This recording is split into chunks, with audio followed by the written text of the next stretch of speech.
Welcome to Sahara creations. ஒரு இஸ்லாமிய முதியவர் இருந்தார். அவர் சிறுவயது முதலே 5 முறை தொழுகைக்கு செல்வாராம்.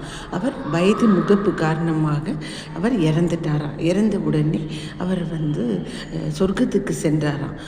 அப்போது அல்லாஹ் கேட்டாராம், ஆமாம் நீ இப்போ சொர்க்கத்துக்கு வந்திருக்கியே, எதனாலன்னு உனக்கு தெரியுமா அப்படின்னு கேட்டாராம்.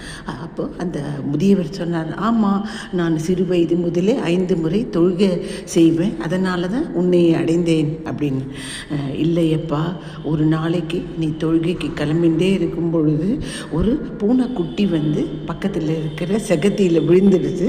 அப்போது நீ தொழுகையை பற்றி நினைக்காம அந்த பூனையை வெளியில் எடுத்து அதை நல்லா குளிப்பாட்டி உன்மேலே இருந்த ஷாலை எடுத்து அதை போட்டு அதை பதமாக அது மறுபடியும் ரெக்கவர் ஆகிறதுக்காக நீ அதை பராமரிச்சுட்டு அதுக்கப்புறம் நீ வெளில வரும்பொழுது தொழுகைக்கு நேரமாச்சு, தொழுகைக்கு போகாமலே நீ வீட்டுக்கு போயிட்ட. ஸோ நீ அந்த செஞ்ச உதவி தான் உன்னை இங்கே கொண்டு வந்திருக்கு அப்படின்னு இருக்கான். அதாவது நம்ம பக்தியாக இருக்கலாம், பக்தியாக இருக்கும் பொழுது நம்ம வாழ்நாளை சரியான பாதையில் எடுத்து செல்ல முடியும். அதை விட 4 பேருக்கு உதவி செய்யும் பொழுது இறைவனுக்கு ரொம்ப ஆனந்தமாயிடும். That is always help others, help ever hurt never.